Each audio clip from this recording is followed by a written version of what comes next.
Good morning, boys and girls. My name is Bill King, and I'm from the Exchange Club of Rome, Georgia. I'm the president this year, and with me is Mr. John Fortune, who was president last year. He's chairman of our Americanism Committee this year. He's also a very important person in our district here in Georgia. He's our district representative to this area for the district, as well as a member of our club. Now, we're here today to talk to you about our American flag. And when we get through today, we got a little gift for you. We're going to give everybody here one of these little flags here. It's one of the smallest American flags you'll see, but it doesn't make any difference what the size is.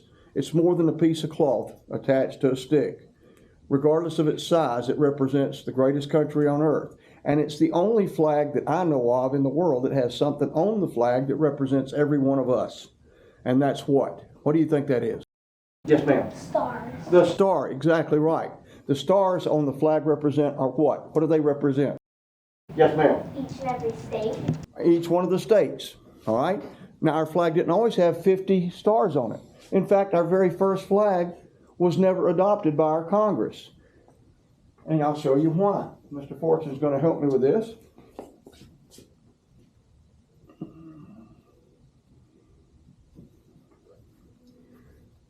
What's different about this flag from any other American flag that you have ever seen? Yes, ma'am. It's got the British flag instead of Exactly. stars. It's got the British flag up here, and that, if you take all the white off of it and it's all red, it was actually the British general's or British king's battle flag that his troops followed in battle, whether they were on the sea in a ship or whether they were on land. This was their battle flag if it were all red. Well, they chose this because Washington, in 1775, he wasn't president yet. He was a general commanding all of our troops. And he said, we need a flag. We need to be able to see where our troops are on the land and where they are on the sea so that we can tell our ships from the British ships and our troops from the British troops. Didn't have a flag. But one of his men in his army had captured a British flag in a battle. And knowing what he meant by we need a flag, he took 6 pieces of cloth and put them on the flag, alternating with the red that was already there to represent the 13 united colonies under British rule. That's what we were trying to get away from. That's the reason they chose not to accept this flag in Congress, because of this. But this flew over our troops in our Army and our Marines and on our Navy ships for the first almost 2 years of the war, from December 3rd of 1775 until June the 14th of 1777. So this was our first unofficial flag, okay? So we're going to put this one away, and this led to the creation of our first official flag that Congress ever adopted, and it was called the Betsy Ross flag. Now, that's an unusual name for it because technically, there is no recorded evidence that Betsy Ross had anything to do with the design of the flag except for one thing, the stars. All of our flags back then had to be handmade. That means they had to sew all those stars on, all those stripes together to make enough flags for our Army, our Navy, and our Marines. Okay? So what they did is she and George Washington and another man by the name of Francis Hopkinson decided that they would come up with the design for the flag. Now, there is still no evidence in written record that Betsy Ross was ever at that meeting. But she is responsible for us having a 5-point star on all of our flags now. Because as a seamstress, and she was one of the best known seamstresses of that time, she argued with them about the fact that don't use a 6-point star. It takes too long to sew those. We've got to get a lot of flags out, so let's use a 5-point star. And that's basically why we have the 5-point star now, is because of her input. Now, it's her family that kept her name associated with this flag because of that. So again, we call it the Betsy Ross flag. It has 3 colors, red, white, and blue. Now, each color on our flag, starting with that flag all the way up to the present day, each color on the flag stands for something different. White stands for purity and innocence. Red stands for valor or courage. The blue stands for vigilance and perseverance. Perseverance meaning you never give up with what you're trying to do. So that's what the colors on our flag mean, and they still mean that today. Now, our flag has had 27 changes in it from its very first flag. We're going to show you 6 of them today, the 6 that we consider to be the most important historical flags in our country's history, and why our flag should be respected and taken care of and honored whenever possible. Okay? The next flag that occurred didn't occur until June of 1777. Okay? Well, actually, that's when the Betsy Ross flag came into being. Let's look at the Betsy Ross flag.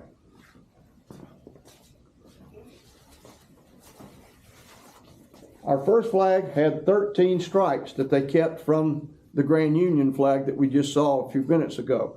13 stripes alternating between the red and white. They kept that, put a blue field on here like the night sky, and a circle of stars like a new constellation in the sky. That was the original idea. Now, Francis Hopkinson is the one that actually came up with the idea of this part of the flag.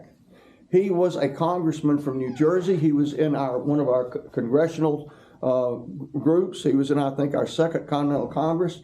But he is also recognized as being the founder of our Great Seal that we still use today, the one he designed. It has the eagle with the stars around it and the arrows in one claw and a piece of feather in the other one.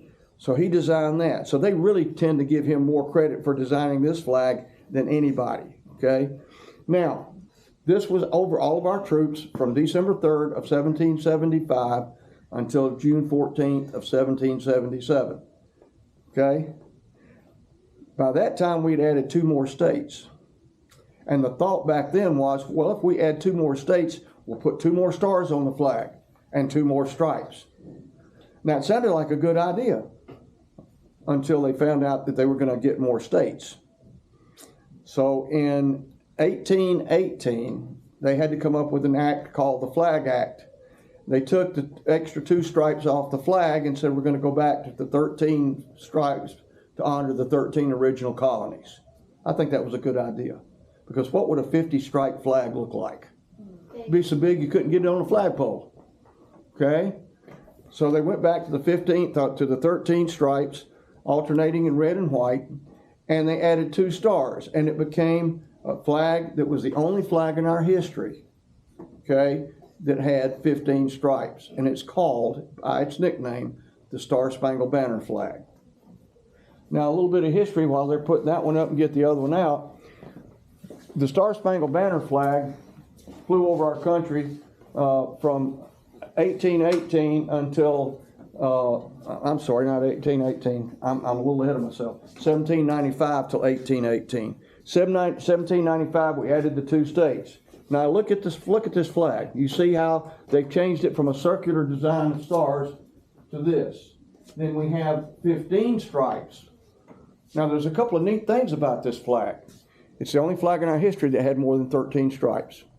From 1795 until 1818. 1818, they decided we got to take 2 of these off because we're getting more territories coming in as states. We just want to honor our 13 original colonies. So they took 2 of the stripes off. These stars remained in the pattern they're in now. Okay? It was called the Star-Spangled Banner flag for one very good reason. Fort McHenry was a big fort out in the harbor right outside of Baltimore. The commander of that fort, Major George Armistead, knew that they were going to be attacked by the British, because the British believed if they could take Baltimore, they could go all the way down to Washington and defeat the United States. So it was important that Fort McHenry not be taken. The commander knew about the attack long before it came. So he went into Baltimore and approached a lady that was a very good seamstress of that time and asked her if she and her daughter, Caroline Purdy, would make 2 flags that had 15 stars and 15 stripes. One's called a garrison flag, and it was 18 feet by 25 feet. It was going to fly during the battle. And then when we won the battle, like they felt very sure they were going to win it and beat the British, he had to make a huge flag. It was 30 feet by 42 feet, bigger than this room. I mean, it's a huge flag. So he said, we'll fly that flag when we know that we've won the battle and they've turned their ships around and are leaving, so they won't have any trouble seeing our flag still flying and knowing that we won. And that very flag that flew on that day on September the 14th of 1814 over Fort McHenry is on display today at the Smithsonian Institute. It's under glass. Only about half of it's left, but it's the actual flag that flew over the fort. That's why we call it the Star-Spangled Banner flag, because during that battle that lasted 24 hours of the British bombing the fort from their ships, they couldn't defeat the Americans. The fort was so thick that the cannonballs would not penetrate the walls. You can see the damage that was done on the outside of the walls at Fort McHenry to this day. They left all of that for us to see. Now, when that battle was over, they found out that the gentleman by the name of Francis Scott Key had written a poem because he had witnessed the whole battle from on board the ship. He was a prisoner on one of the ships. And he wrote the poem that was to become the words to our national anthem. And it was called In Defense of Fort McHenry. And it was not written with any music at all. It was just a poem. Now remember the date, September the 14th of 1814. It was not to become our official national anthem until 1931, over 100 years later. It took them that long to adopt an official national anthem for our country. Yes, ma'am. My Nana was born a year after that. Pardon? My Nana was born a year after they found out that Really? the Star-Spangled Banner. Well, that's interesting. Thank you for sharing with that with us. That's great. Now, after 1818, as states would come into the Union, once the Senate and the House of Representatives would ratify them to become a state, they could put their star on the flag, but not until the 4th of July after they were approved.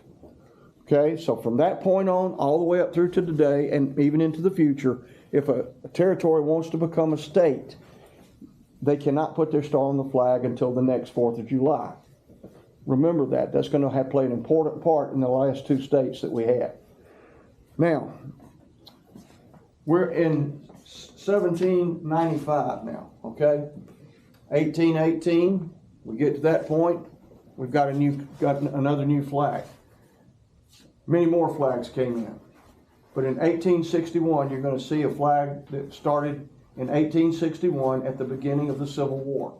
It actually started a little bit before 1861, but we use that as the date because it was the first of the 3 American flags that we had during the Civil War. And this is a 34-star flag.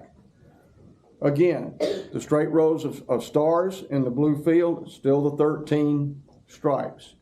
Now, this served as our flag from 1861 to 1863. There's a wonderful story behind this flag. Its nickname is Old Glory. And it got its name from a merchant sea captain. He was just a patriot like you just wouldn't believe. When he came home from the sea, he had a flagpole in his front yard, and he flew a 34-star flag in his front yard every day up in Massachusetts. And at some point, he retired, and he and his wife decided they wanted to move to Nashville, Tennessee. So they got ready to move, and unfortunately, she got sick and died, and he wanted to fulfill their dream. He moved on to Nashville, took his flag with him, and flew it in his front yard until the Civil War started. Now he moved to Nashville, Tennessee. Well, Tennessee was split during the Civil War. Half of it went with the North, half of it went with the South. He didn't want the Confederates to capture Old Glory. So what did he do? He asked some ladies that he knew that were making quilts to sew Old Glory between the 2 quilts and keep it safe until the war was over. And he'd come back and get it later. He did just that. So he is known for saving Old Glory. He is now buried in a cemetery in Nashville, Tennessee. He died in 1888. He's buried in the Nashville City Cemetery, and on his birthday, every year, they fly a 34-star flag in honor of him saving Old Glory. That's one of the reasons we chose to use this flag. Now, there were 2 other flags during the Civil War. One was a 35-star flag, the other was a 36. So there were 2 other changes within the Civil War. Now, the next flag we're going to show you is one that, until the 50-star flag came along, was the longest flying flag in the history of the United States. It flew for almost 47 years unchanged. That's remarkable. So once we had 48 states, that flag was going to stay with us from 1912 until 1959. This is the Liberty flag. The reason it's called the Liberty flag, for its nickname, is the soldiers and sailors that fought under it in World War I, World War II, and Korea liberated so many towns, cities, and countries. They themselves, as soldiers and sailors, called it the Liberty flag because they liberated so many areas during those wars. So that's our Liberty flag, and up to that point, had the history of being the longest surviving flag without any changes for 47 years. Now, in 1959, what was the first state to come in after the 48-star flag? Alaska. Alaska, correct. Alaska came in January of 1959, but when can they put their star on it? July 4th. July the 4th, correct. So they put their star on it, and we have a 49-star flag. It followed the 48-star flag that lasted for 47 years. How long did that flag last for Alaska? 1 year. Because in that same year, in August, Hawaii applies for statehood, and they were granted statehood. And then we had our 50-star flag. Now, all these other flags prior to this one were designed by people that are called vexillologists. Does anybody know what that word means? I didn't either until I started doing this project. A vexillologist is a flag expert. They were the ones that designed our previous flags, okay? Now, the 50-star flag was a flag that created a contest by order of President Eisenhower. He wanted the high school students to be able to come up with a 50-star pattern for the flag. And that pattern was a neat little pattern. He took it to school. He didn't really want to do the project, but his parents said, you got to, you're getting a grade. So he went and made a 50-star flag. Took it into his teacher, and the teacher looked at it and said, it's really nice. I think it'll win the school. And it may even win the state, but I don't think it'll win the national, so I'll give you a B+. Well, it won the national. And his teacher was smart enough to change his grade to an A. But he was 17 years old and designed the flag. Now I want you to see how it was designed. It's very simple. Very simple design.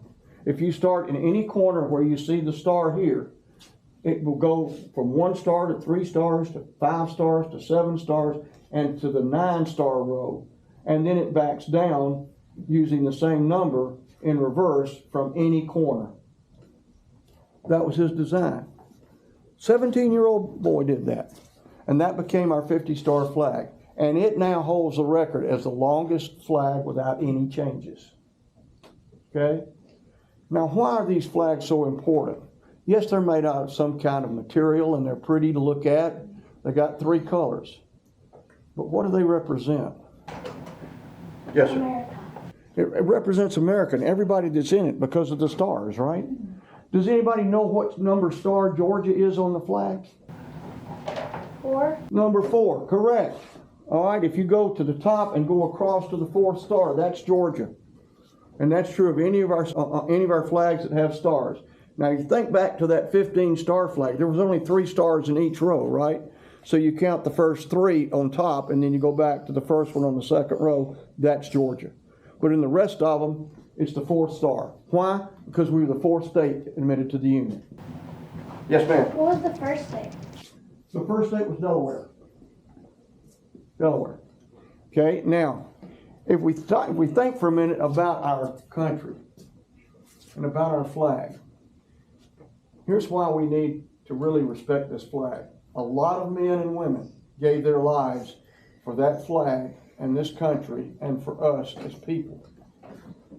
Without their sacrifice, we would not have this country that we have or the freedoms that we have that we enjoy today. If you've never been out of this country, take it from someone who's been lucky enough, and I think John's probably done about the same that I've done. Between my military career and his military career, I've visited over 50 countries. And they're wonderful to visit. But once you learn about their lifestyle and what they don't have what we have. They wish they could have it. You're very lucky to be able to come to school. There's a lot of countries where the kids don't go to school because they can't. They just absolutely can't. We have the best country there is. It's not a perfect country, In fact, I like to call America a country that is an experiment in democracy, trying to make it better every day, taking the mistakes that we know that we've made, correcting them, and making it a better place, not only for us that are living now, but our future generations, your children, your grandchildren. That's what America is. It's Americans joining together and supporting what we want to be and making sure that we maintain it and keep it for future generations. Now, there are certain ways that we can show respect to our flag. Number one, try never to let the flag touch the ground. You don't have to destroy it if it does. But if it gets too dirty and can't be cleaned and making it look like it was when it came out of the box, when it was first purchased, then it needs to be retired. You don't want to show a flag that doesn't look good. And I'm going to show you a couple of flags that we've seen flying at schools here in this area when we showed up to do this very program. They didn't do it on purpose, but here's why it happens. They fly the flag, they don't look at it every day, and after a while it gets tattered, torn, or faded. That's when it needs to come down.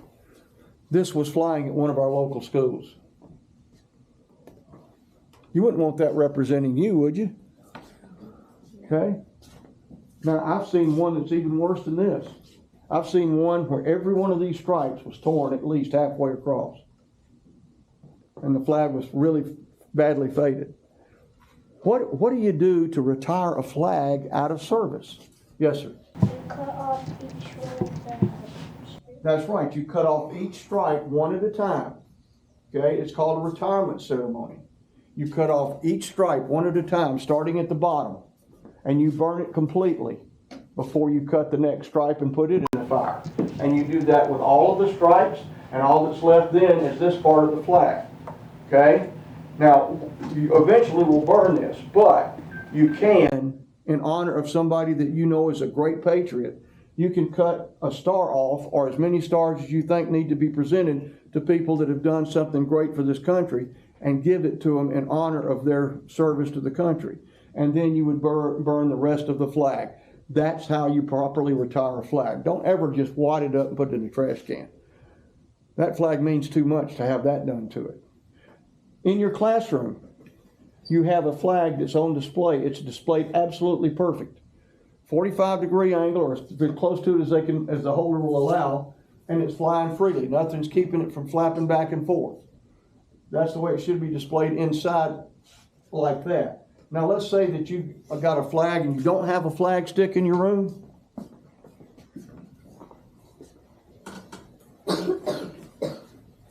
Pretend the stick is not here.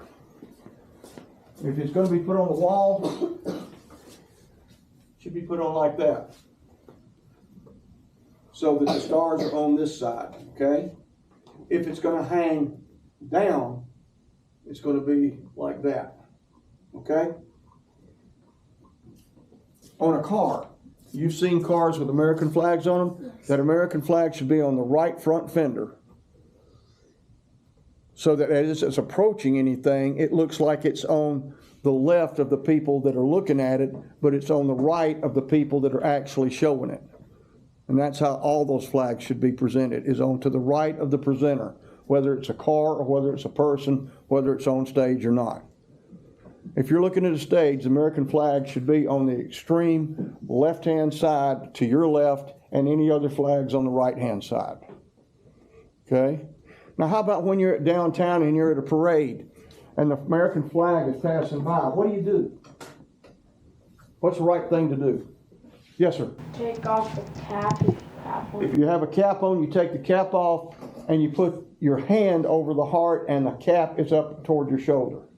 What if you don't have a cap? What do? Yes, sir. You just put it over. You just put your hand over your heart. Put your hand over the heart. Now, when should the hand go on the heart? As the flag is approaching where you are, about 6 steps away from where you are. That's where you start doing this, and you keep that until it's about 6 paces past you. That's the proper way to do it. That's how you do it at a football game when they have the national anthem. You face the flag and salute it the same way. If you've got a cap, you take the cap off, put the cap up over your shoulder so that your hand's over your heart. Okay?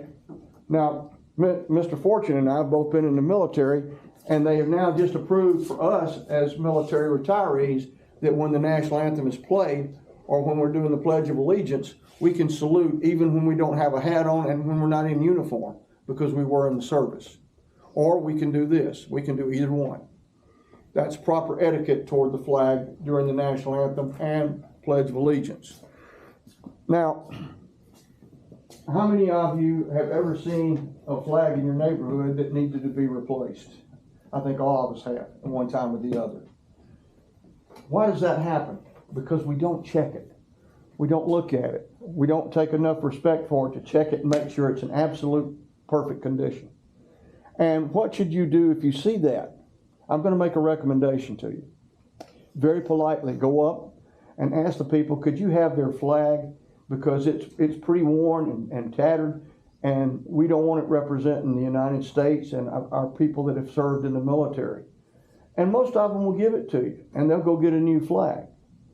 Now, my nickname here in town is the Flag Sheriff, because if I see a business with a bad flag, I'll stop and go in and talk to them. Tell them, that flag looks pretty bad. As a veteran, I really don't like that flag representing me and what I did in the service. And I didn't go to battle. I'll be very honest with you. I was a musician. I played in the band all the way through the military. Mr. Fortune drove a tank, so he could go pretty much wherever he wanted to go. He didn't have to worry about very much at all. Now, we take it very seriously when we see somebody disrespecting our flag, or when we see our flag in a situation that it shouldn't be in. Now, there's another way that you can tell that there's a problem going on, and this has been done a couple of times in our military.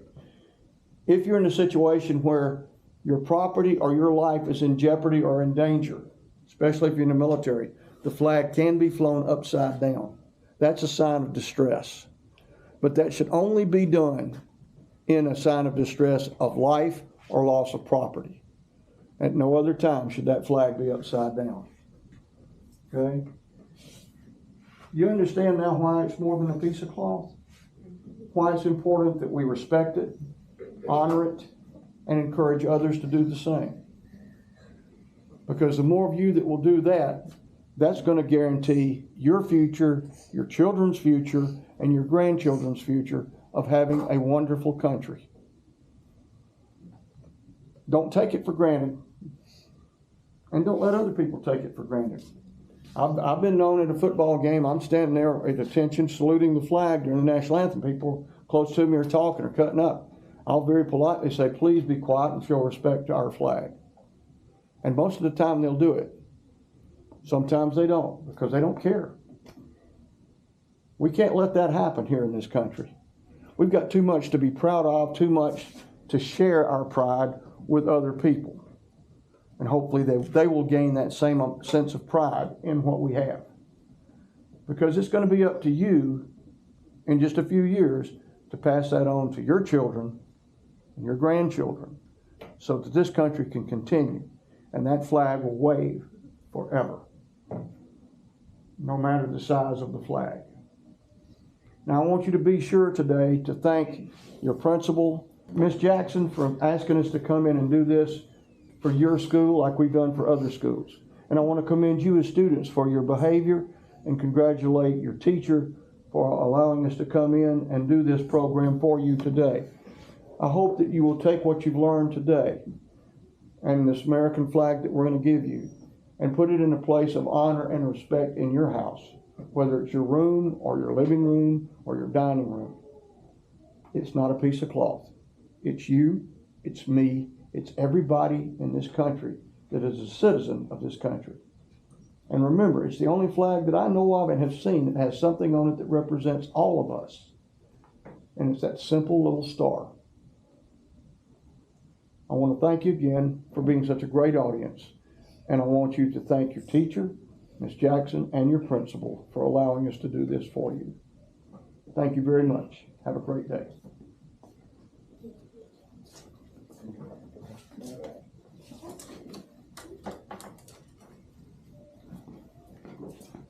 Thank you. You got one absent, right? Yes, sir. Right here? Okay. Make sure everybody gets one. You're welcome. Thank you. Mm-hmm. Thank you. You're certainly welcome. Thank you.